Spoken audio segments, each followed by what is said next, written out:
주에게로 돌아가니 그의 그 아들 에서와 야곱이 그를 장사하였더라. 아멘. 참 어머니가 먼저 죽고 참 홀로 된 야곱이 어머니 유모 두보라가 죽자 울었습니다. 그러나 그 죽음을 통해서 엘샤다이, 젖가슴 엄마가 죽었지만 젖가슴 하나님, 엘샤다이가 젖가슴이라고 그랬죠. 오히려 엘사다이를 경험합니다. 전능하신 하나님이 나를 공급하시고 전능하신 하나님이 나를 먹이시고 입히시는 것을 경험했으면 그것으로 끝나야 됩니다. 이제 하나님이 나를 공급하시고 이제 고생 끝, 행복 시작, 이래야 되는데 야곱의 인생을 보면 전능하신 하나님을 경험했어요. 베델의 하나님을 만났어요. 야곱강에서 이스라엘로 이름이 변화됐어요. 그런데도 또 고생을 하고 또 시달리고 또 훈련받고 또 연단받아요. 인생이라는 게 그렇습니다. 우리가 처음에 예수를 믿으면 뭔가 좀 풀리고 뭐 할 것 같고 뭐 좀 일어날 것 같지만 훈련은 계속되고 일상은 계속되고 현실은 계속되는 겁니다. 그래서 믿음은요, 바라는 것들의 실상이라 하고 장래를 약속하는 것입니다. 보이는 것은 현실입니다. 보이지 않는 것을 바라는 것을 소망이라 하고 믿음이라고 합니다. 보이는 것을 누가 바랍니까? 보이는 것은 바라는 것이 아닙니다. 보이지 않는 것을 바라면 참음으로 기다리는 겁니다. 그것이 믿음의 세계입니다. 결혼도 미래를 약속하는 거예요. 신앙도 미래를 약속하는 겁니다. 하나님께서 미래와 장래를 약속하셨고 우리도 그 장래와 미래를 하나님께 두고 신앙의 길을 걸어가는 것입니다. 만일 현실만 본다면요, 언약은 파기되고 믿음은 헛것이 되는 거예요. 율법대로 현실대로 그래 당신이 이랬으니까 나도 이렇게 할 거야 보복하기 시작하면요, 부부간에 보복하기 시작해. 남편이 늦게 돌아, 나도 이제 늦게 돌아올 거야. 남편이 1시에 돌았어. 다음날 나는 2시에 돌아가. 보복하기 시작하면 그건 현실이에요. 그러나 먼 장래를 보고 결혼식 때 언약한 언약을 생각하면서 소망을 갖고 인내하는 거예요. 그것이 장래를 걸어가는 신앙의 길인 것입니다. 오늘 현실이 어렵더라도 장래를 보고 믿음을 보고 신앙을 보고 걸어가는 겁니다. 예수님께서 우리를 어떻게 보셨을까요? 현실로 보셨을까요? 우리가 죄졌을 때 이놈 나쁜 놈 때려 패고 그냥 너 나가 쫓아내고 율법대로 너 죄지었지? 이제 내가 알았어. 너 이제 너 호의를 거둘 거야. 이렇게 쓰면 우리는 없습니다. 하나님은 우리의 장래를 보시고 영원히 천국에서 함께 살 것을 기대하시고 또 용서하시고 기대하시고 바라시고 소망하시는 줄 믿으시기를 축원합니다. 이것이 우리의 믿음이에요. 공부도 그렇게 해야 된대요.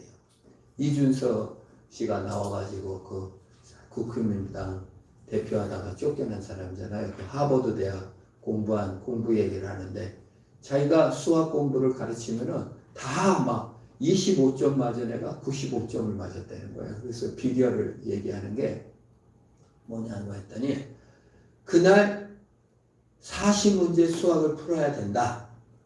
그러면 다 풀다가 그냥 막 못 풀겠어요. 어쩌면 다 양보해주고 줄여주고 그날 할 분량을 다 줄여주는데 이 사람은 절대 안 줄여준대. 계속 야 중학생이면 이 정도는 풀어야 돼. 계속 푸시업 해가지고 끝까지 기대 수준을 절대 낮추지를 않는데 그 기대 수준을 절대 안 낮추고 죽고 나서나 이거를 하게. 물론 부모의 동의를 얻어야죠. 그래서 자기가 가르친 애들은 다 성적이 올랐다고 아주 약간 좀 조금은 재수없게 다 얘기하더라고요. 우리가 이 신앙의 훈련이라는 게 기대라는 게 하나님이 우리를 기대하는 것이 야 너는 이 정도 수준에 올라야 돼. 이렇게 믿음으로 살아야 된다는 기준을 우리에게 제시하기 때문에 우리의 삶이 어려울 수가 있는 거예요. 고난이 계속될 수 있는 거예요. 하나님의 믿음의 경지에 이르게 되기 때문에 그렇습니다. 우리도 그래요. 우리가 훈련받지 않으면 기대 수준을 낮추면 자꾸 낮춰주시는 게 아니라 하나님이 기대를 하시고 또 소망 가운데 미래와 장래 소망으로 우리를 훈련해 가는 것입니다. 그래서 우리는 이득의 존재가 아니라 기대의 존재요, 소망이요, 믿음이라고 합니다. 물론 뒤의 주인은 항상 어떻게 해요? 소망이나 믿음이나 인내하고는 상관이 없죠. 정의하고는 상관이 없죠. 당장 이득이 되면은 팔아먹는 것이지. 얼마나 그게 미련한 짓입니까? 가룟 유다가 소망과 믿음이 있었으면 예수님이 하나님이시고 장래에 더 큰 약속, 영적인 약속을 우리에게 허락하실 것이라고 끊임없이 가르쳐줬지만 당장에 은돈 30 그리고 당장 예수님이 잡혀가 죽을 것 같으니까 자기가 먼저 선수를 써서 돈을 채제한 거 아닙니까? 친일파들이 이완용 매국노들이 어떻게 했어요? 미래의 소망과 장래의 소망과 대한민국의 영광, 해방의 영광, 독립의 영광은 보지 못하고 그냥 당장 나 그냥 일본 사람한테 굴복할 것이다. 얼마나 무서운 일입니까? 지금도 마찬가지예요. 어느 당, 민주당 보십시오. 그냥 막 찢어지고 당장 이득 때문에 대표를 팔아먹고 그러잖아요. 참 오죽하면 그렇겠나. 심정은 이해하지만 여전히 이득을 따라가는 것이에요. 약속도 없고 소망도 없고 믿음도 없습니다. 기회를 따른 이득만 있었을 뿐입니다. 신앙은 무엇입니까? 가장 믿음이라고 하는 겁니다. 신앙은 소망이라고 하는 것입니다. 신앙은 하나님의 약속이라고 하고 언약이라고 하는 것입니다. 예수님이 약속과 언약 때문에 손해와 희생을 감수하시고 내려오셨고 대신 죽으셨습니다. 나한테 뭔 소망이 있어요? 인간에게. 야곱에게 뭔 소망이 있습니까? 사기꾼이잖아요. 졸렬하잖아요. 속이 좁잖아요. 그런데 사다리를 타고 내려오셔가지고 창세기 28장 15절에 야곱에게 약속합니다. 내가 너를 지켜줄게. 너를 이끌어 이 땅으로 돌아오게 해줄게. 중간에 얼마나 그냥 방황하고 난리를 쳐도 하나님이 끝까지 붙들어 주시는 거예요. 야곱도 하나님한테 언약에 대해서 소망과 믿음을 갖습니다. 뭐라고 말합니까? 창세기 28장 20절 25절 보면 내가 평안히 아버지 집에 돌아오게 하시면 여호와 하나님을 잘 섬기고 내가 11조 헌금을 드리겠습니다. 11조 헌금을 한 번도 안 드렸어요. 약속을 못 지켰어요, 야곱이. 그리고 기회주의적으로 행동했어요. 이득이 되면 막 별짓을 다 하고 위기가 오면 하나님 이번에 살려주셔야 돼요. 하나님이 신풍나무 꽂아놨으니까 전부 다 얼룩덜룩한 양 나게 해주셔야 돼요. 온갖 계략을 다 꾸미고 난리를 쳤지만 하나님은 약속을 지켰어요. 이게 믿음이에요. 내가 부족하고 내가 계략에 넘어지고 쓰러지고 약속도 못 지키고 연약한 자여도 하나님이 나를 지켜주시고 약속을 지켰다. 그것이 신앙이요 소망인 것입니다. 그래서 성경에 가장 많이 나오는 말이 내가 너와 함께하리라. 그 말이 내가 너를 버리지 않겠다. 너와 함께하겠다. 여기로 다시 오게 하겠다. 그것이 하나님의 약속이야. 나는 너의 하나님이 되겠다. 그건 현실이 아닙니다. 소망입니다. 미래입니다. 하나님의 약속입니다. 언약의 성취 방법입니다. 섭리를 통해서 하나님은 우리를 훈련시켜요. 하나님은 섭리 속에 고난이 있고요. 환난이 있기도 하고요. 어려움이 있기도 하고요. 분쟁이 있기도 하고요. 치사한 내 모습을 발견할 때도 있고요. 우리 환경 때문에 넘어질 때도 있어요. 그건 현실로 보여요. 그러나 그 고난과 시련을 통해서 하나님의 영광을 보게 되는 거예요. 섭리의 목표는 소망이요 믿음이요 꺼지지 않는 하나님의 사랑으로 달려나가게 하는 거예요. 그래서 야곱의 인생이 이렇게 길어요. 성경에 야곱 얘기가 제일 길어요. 시콜콜하게 딸이 성폭행당한 일, 아내가 그냥 싸우는 일, 서로 헤어진 일, 만난 일 얼마나 길게 나와. 한 인간의 인생을 이토록 길게 우리 인생이 무미한 것 같습니까? 오늘 실패하고 좌절하고 낭망하고 마음이 좁아진 것들이 다 하나님께서 기억하시고 섭리를 가운데 역사하사 우리를 하나님의 소망과 믿음과 성취로 우리를 만들어 빚어가시는 과정인 줄 믿으시기를 축원합니다. 의미 없는 순간은 하나도 없어요. 우리에게 이런 남편을 주시고 이런 자녀를 주시고 이런 환경을 주신 것이 다 하나님께서 하시는 일이에요. 유모 드보라가 죽었을 때 오히려 엘사다이 하나님을 경험하는 것이 환경과 조건과 형편을 의지하지 않고 하나님을 믿음으로 나가는 것입니다. 오늘은 아내가 죽어요. 35장 17절 18절 그가 난산할 쯤에 산파가 그에게 이르되 두려워 말라 지금 내가 또 둔남하였느니라 하매 그가 죽게 되어 그 혼이 떠나려 할 때 아들의 이름을 베노니라고 불렀으니 그의 아버지는 그를 베냐민이라 불렀더라. 여러분 아내가 먼저 참 죽어야 합니까? 남편이 먼저 죽어야 됩니까? 내 아내는 나를 보고 내가 자기가 먼저 죽을 것 같아. 가족력이 있어가지고 암 환자들이 많다면서 자기는 늘 걱정이 자기가 먼저 죽으면 내가 얼마나 어떻게 살까 걱정을 많이 했는데 최근에 아내가 당신은 혼자도 잘 살 것 같아.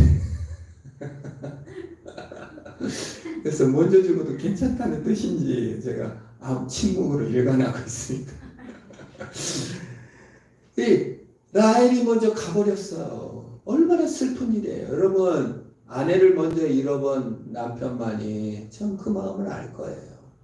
엄마를 먼저 잃어본 딸만이 자식만이 그 마음을 이해하는 거잖아요. 남편 얼마나 슬픈 일입니까? 아들을 보세요. 아들이 태어났는데 엄마 저도 한번 바라보지 못하고 그냥 죽어요. 그러니까 엄마가 생각할 때 너무 슬픈 일이잖아요.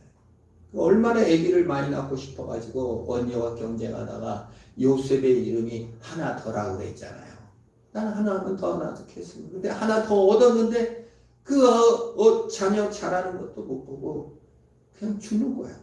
그러니까 너무 슬퍼서 이름을 베노니라고 한 거예요. 얼마나 슬펐으면 베논이라고 부른 거예요.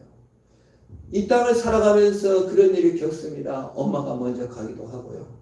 남편이 먼저 가버리기도 하고요. 자식이 먼저 가버리기도 합니다.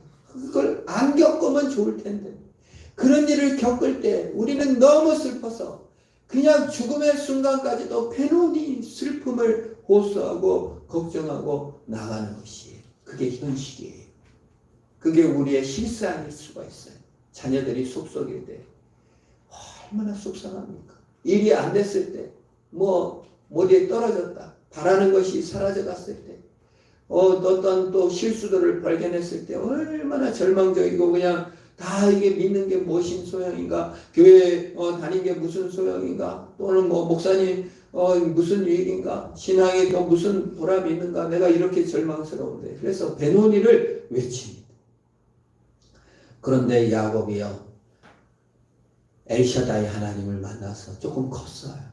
신앙이 좀 자랐어요. 약국강에서 좀 컸나 봐요. 베노니 대신 베냐민인 오른손의 아들. 베노니는 슬픔의 아들이라는 뜻이고 베냐민은 오른손의 아들이라는 뜻이에요. 여러분 베노니는 현실입니다. 베냐민은 믿음과 소망과 미래의 약속입니다. 슬픔의 아들을 오른손의 아들로 바꾸시는 것이 바로 신앙의 힘이요 하나님의 기적입니다. 유모가 죽었을 때는 엘샤다이 하나님이 나타나서 나는 엘샤다이라고 해줬지만 아들이 죽었을 때는 야곱의 믿음이 성장해서 이름을 하나님이 바꿔준 게 아니라 야곱의 이름을 이스라엘로 하나님이 바꿔줬지만 야곱은 하나님의 대리자로서 슬픔의 아들 베노니를 오른손의 아들 베냐민으로 바꿔준 줄 믿으시기를 바랍니다. 우리가 신앙이 컸다는 건 뭐예요? 현실이 어려워요. 자식들이 절망하고 낙심해요.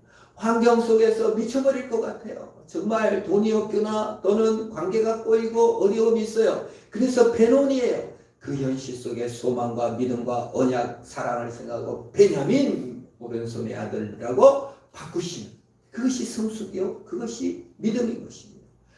하나님께서 함께 하시면은 슬픔의 자식도 오른손의 자식이 될 것이요 능력의 자식이 될 것이라는 것입니다. 이래서 하나님께서는 오른손을 자주 사용하시고 함께 베냐민이라는 표현을 즐겨 쓰십니다. 이사야 41장 10절에 두려워 말라 내가 너와 함께함이라 놀라지 말라 나는 내 하나님이 됨이라. 내가 너를 굳세게 하리라. 참으로 너를 도와주리라.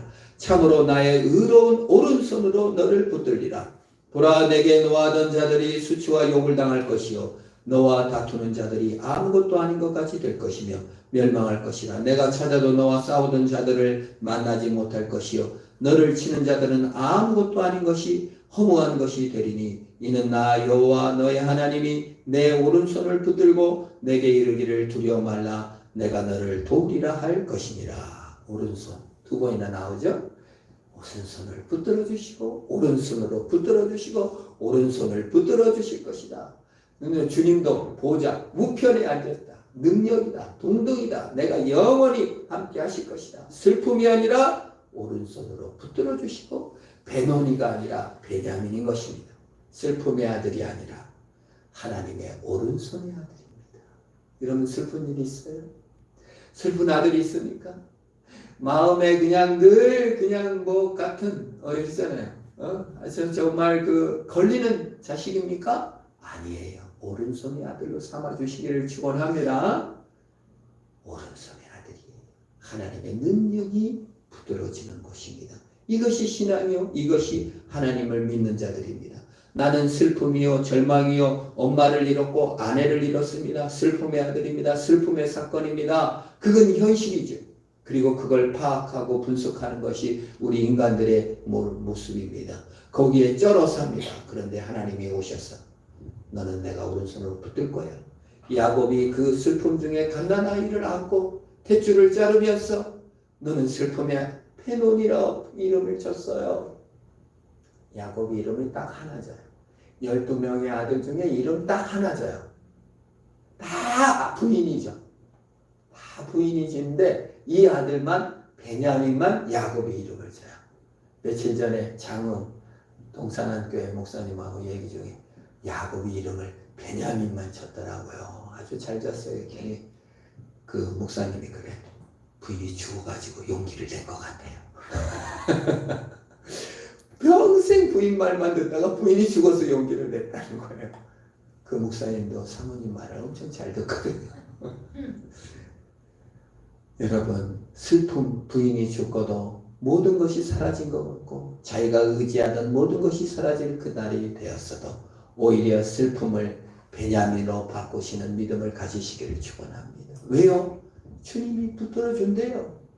부님이 슬픔의 손을 붙들어서 오른손으로 삼아준대요. 내가 너를 붙들고 넌 내 오른손의 아들이라고 주신다는 겁니다. 그게 예수님이 나면서부터 시각장애인에게 가셔서 침을 뱉어서 진흙을 이겨서 눈에 발라주시면서 실로암 물가에 가서 씻으라 그랬어요. 너는 부모의 죄도 아니고 지 죄도 아니다. 내가 보내신 것이다. 그랬어. 실로암에 가서 눈물을 씻고 눈을 뜨게 됐어요. 우리가 정말 지금 장애가 있습니까? 슬픔이 있습니까? 주님이 침을 뱉어서 진흙을 이겨 씻어주시고 눈을 뜨게 하시는 새롭게 빚어주실 날을 기대하시기 축원합니다. 장래의 천국에 가서 이 땅에서 안 되면 천국에서라도 영원히 밝은 눈으로 살게 하시고 완전한 소망과 완전한 기쁨과 사랑과 능력으로 우리를 도와줄 것이에요. 그래서 우리는 베냐민으로 바꾸는 역사를 날마다 체험하시기를 축원합니다. 남들이 다 망했다고 하고 다 죽었다고 해도 베논이라고 아무리 외쳐도 베냐민이야. 그것이 미래요 장래요 소망이요 믿음인 것을 우리는 고백하는 것입니다. 베논이가 아니고 베냐민입니다. 우리의 현실은 베논이가 아니고 베냐민이에요. 날마다 바꿔줘야 돼요. 창세기 35장 19절에 라헬이 죽으며 에브랏 곧 베들레헴 길에 장사되었고 야곱이 라헬의 묘에 비를 세웠더니 지금까지 라헬의 묘비라고 일컫더라. 뭐라고 썼을까요? 궁금해요. 묘비에 베냐민의 엄마라고 쓰지 않았을까? 베너니에서 베냐민이라고 썼을까? 어떤 뭐라고 썼는지는 나왔지 않지만 야곱의 비를 세웠대요. 참 우리 양화진에 가면은요 선교사 무역에 가면은 이런 글이 써 있는 묘비가 있어요. 나는 웨스터민스터 사원에 장례 지내는 것보다 여기 한국 땅에 묻힐 것이다. 정말 귀족들이고 웨스터민스터 사원에 그 국왕들 그런데 미는 거잖아요. 영국 선교사 중에 그렇게 귀족 집안에서 와갖고 웨스트민스터 사원에 묻힌다 할지라도 난 거기 안 가고 한국 땅에 묻히겠다. 거기 보면 1살도 있습니다. 거기 보면 2살짜리 아기도 있습니다. 선교사 자녀로 와서 이 땅에서 죽기도 한 사람들이 많이 있습니다. 거기에 이름 없는 묘비들이 거기에 널려 있습니다. 슬픈 통곡이 아니죠. 영원한 미래와 장래의 소망, 베냐민의 무덤입니다. 라헬은 통곡과 슬픔에 물어 죽었지만 야곱은 그 비에 베냐민 여기에 소망이 있고 능력이 있고 기쁨이 있는 것입니다. 아내의 죽음의 자리가 오히려 슬픔의 자리가 아니라 부활의 자리인 것입니다. 예수님은 죽으셨습니다. 그리고 부활하셨습니다. 예수님의 죽음이 빈무덤이듯이 라헬의 묘비는 지금 다 지워지고 그 자리는 있다 그래요. 관광객들의 증언에요. 예수님의 빈무덤과 같죠. 예수님의 묘비가 없습니다. 왜요? 살아나셨기 때문입니다. 우리에게는 묘비가 없습니다. 왜요? 주님이 영원히 살아있기 때문에. 우리는 죽음으로 끝나지 않았기 때문에 그래요. 1살짜리 100살에 돌아가신 분에게 묘비를 세워놓고 뭐 슬픔 중에 왔다 갔다 필요가 없는 거예요. 영원히 주님 안에 살아있기 때문에 그렇습니다. 그래서 라헬의 통곡이 변하여 이제 기쁨이 되게 하시고 묘비가 변하여 영원히 주님 앞에 안식하게 되는 것입니다. 우리에게 슬픔의 묘비는 없는 줄 믿으시기를 바랍니다. 수치의 무덤 묘비는 없어요. 아, 이것이 너무 부끄럽다. 그렇습니다. 부끄러운 일이 있을 수 있습니다. 그러나 주께서 씻으시고 용서하셨기 때문에 우리는 위로받고 주님 앞에 나가는 것입니다. 그리스도와 함께하는 소망인 것입니다.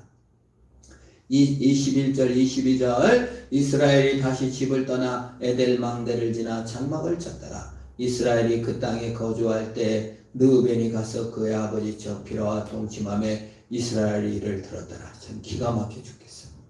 한 집안에 어쩜 이런 일들이 자주 일어나는지 참 통곡스럽죠. 어머니를 먼저 잃었죠. 아내를 잃었습니다. 자식들이 말을 안 듣습니다. 살인자들 집단 학살을 저지른 자식들 시몬과 레이를 끌고 가는 것도 속상한데 이제 장자 르우벤이 자기 아내와 동침을 했다 그 말입니다. 간음을 저질렀다 그 말이에요. 얼마나 야곱이 괴로웠을까. 참 무슨 대회를 여는 것 같아요. 누가 더 야곱을 괴롭히나.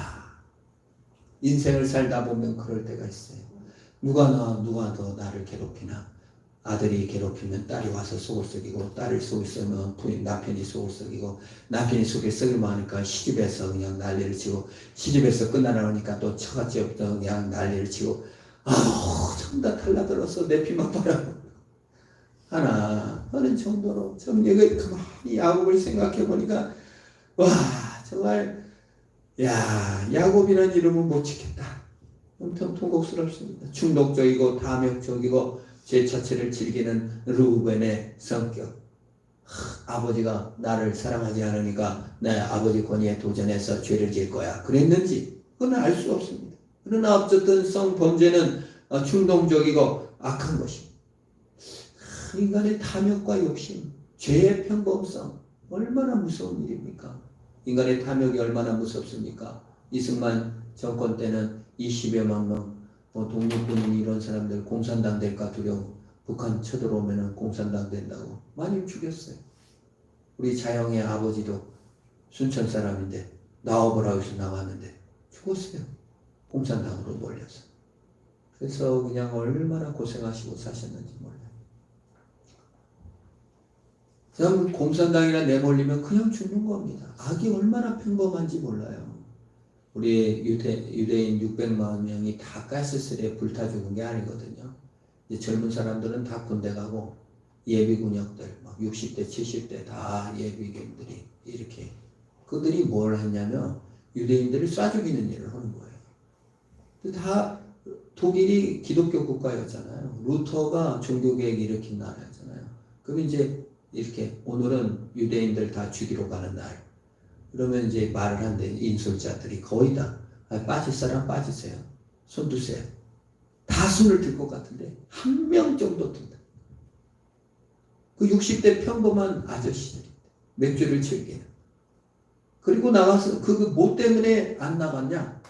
안 빠져나가나? 아유 왜 너만 빠져? 이 말 듣기 싫어가지고. 나가서 다 그 총으로 그렇게 쏴 죽여. 가시스레 다 못 죽이니까.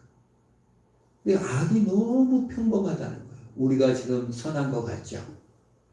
우리가 뭔가 좀 나는 정의로운 것 같고. 이거 아니에요. 우리 속에는 죄가 있고 악이 있었어요. 부지불식한 본성적으로 얼마든지 악할 수 있는 거예요. 르우벤을 보세요. 야곱을 보세요. 성경에 어떤 인물도요, 의롭고 착하게 기록되지 않습니다. 아버지 권위를 인정하지 못했던 야곱이 의롭습니까? 야곱이 착합니까? 엇나간 복수심, 엇나간 의로움, 탐욕, 이것들로 가득 찬 것이 아닙니까? 더 기가 막힌 건요, 아무도 이 피해자들을 또는 이 죄에 대해서 조처를 취하지 않아요. 얼마나 끔찍한지 몰라요. 아무도 추방도 안 해요. 아내를 추방도 안 하고 불러서 나무래지도 않습니다. 마치 아무 일 없었던 것처럼 가족의 비밀로 남겨둬버리고. 참 슬픈 일이죠. 이게 야곱의 집이었다. 믿음의 가문에 정말 대대로 예수를 믿었던 집안에 가장 믿음 좋았던 야곱의 집이었다라는 것을 고백할 때 우리는 참 끔찍함을 느낍니다. 다니엘 기도에 나왔던 김서영 씨, 아버지가 목사님이었는데 자기를 수년간 성폭행해서 초등학교 6학년 때 임신 중절 수술을 하고 정말 대학 가서도 문 앞에서 기다렸다가 데려가고. 그래서 이제 어쩌고 우여곡절 끝에 아버지가 감옥에 가가지고 찾아가서 사과하라고 했는데 사과를 하지 않았대요. 내가 이제 곧 나간다. 내 운전면허증 찾아가라. 이런 식의 얘기를 했다는 거예요. 말리지 못했던 그 어머니도 너무 미워가지고 30세에 화해를 했다는 거예요. 30세. 그리고 엄마 이제 나랑 여행 한번 가 해놓고 약속했는데 어머니가 갑자기 심장마비로 돌아가셨다고 하더라고요. 아버지도 돌아가셨는데 한 번도 미안하다는 말을 하지 않았대요. 너무 야속했다고. 그러나 장례식에는 찾아갔다고 고백하고 글도 쓴 것을 보았습니다. 근데 그분이 그럼 어떻게 그 아버지를 용서하고 그 피해와 그 고독, 이 절망을 어떻게 극복했느냐. 극복이 안 됐다는 거예요. 그러니까 아버지라고 잘 안 부르더라고. 새롭게 앞서서도 간증하시고 그 다니엘 기도하는 데서도 1시간 넘게 자기 얘기를 하고 책에도 썼는데 그 사람이 이렇게 얘기를 하더라. 얼마나 정말. 근데 뭐에서 자유를 얻었느냐? 주님께서 그 48년 된 병자에게 내 죄 사함을 받았으니 일어나 가라 이 말씀을 하는데 집에 이제 그 말씀이 계속 맴돌면서 내 죄 사함을 받았느냐 그래서 하나님께 따졌다는 거예요. 하나님, 나는 피해자예요. 내가 뭔 죄를 줬어요? 나는 아빠한테도 피해받고요, 엄마한테도 피해받았어요. 나는 죄가 없어요. 나는 피해자인데 왜 나보고 죄인이라고 하십니까? 근데 예수님께서 내 죄를 위해서 십자가에서 못 박혀 죽으셨다는 말씀을 하시는 거예요. 하나님을 반역한 죄, 악의 평범성, 배노니의 평범성, 내 속에도 죄가 있구나. 하나님을 배반한 죄, 예수를 십자가에 못 박인 죄, 내 맘대로 산 죄, 하나님을 떠난 죄를 깨닫고 내 죄가 사함받았다. 나는 피인자인 줄만 알았더니 내가 죄인이었고 예수님이 용서하셨어. 그때 나는 일어나 이제 짐을 들고 가면 되는구나. 거기서 자유를 처음 얻었다는 거예요. 미움과 증오와 피해의식에서 해방될 수 있었다는 거예요. 예수님의 죄 사함에서 사함을 받았다는 것을 얘기하고 저도 같은 은혜를 받았습니다. 근데 저는 깜짝 놀래 가만히 보니까요. 대학 때 우리 과 동기였더라고요. 그때 가만히 그분 얘기를 들어보니까 진짜 그 아버지가 늘 그 앞에 있었어요. 제가 과대표여서 교수님께 그 얘기를 했어요. 쟤는 이상하게 아버지가 매일 와서 수업 끝나자마자 데려간다. 얼굴 보니까 닮았어요. 이름은 가명을 쓰지만 악이 평범합니다. 신학교라고 교회라고 악이 없습니까? 내 마음이라고 악이 없습니까? 내가 피해받았다고 악이 없습니까? 악은 평범한 거예요. 그래서 예수님께서 죽을 수밖에 없었어요. 예수님은 죄인을 위해서 죽으신 거예요. 나를 위해 죽으신 거예요. 그 죄 사함을 받았으니 내 자리를 들고 가라. 주님께서 말씀하신 것입니다.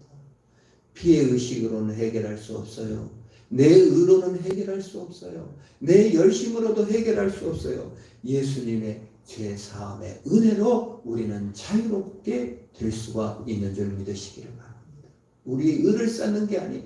하나님께 나가는 것이에요. 그래서 마지막으로 이제 야곱은 이삭에게 갑니다. 그 환난과 그 슬픔을 안고 결국 아버지 품으로 돌아가서 아버지를 만나요.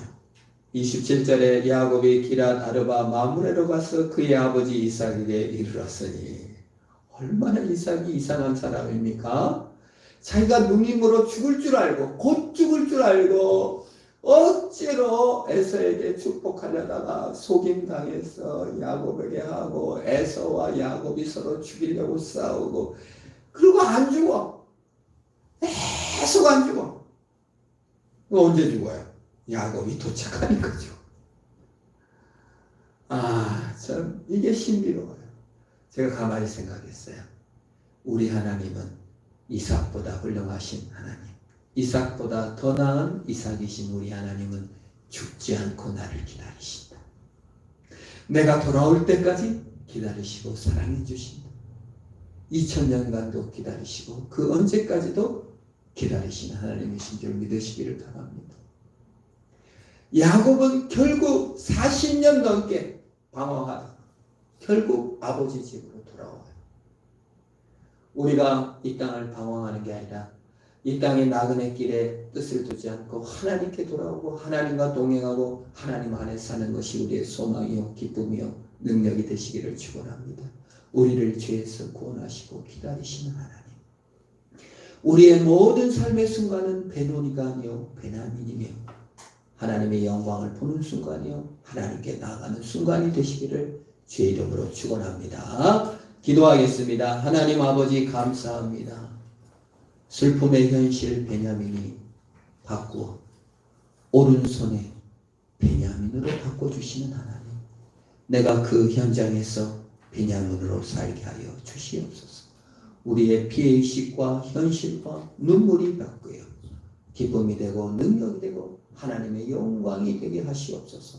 주여 나와 함께 하시는 하나님, 오른손으로 붙드시는 하나님으로 능력을 삼게 하여 주옵소서.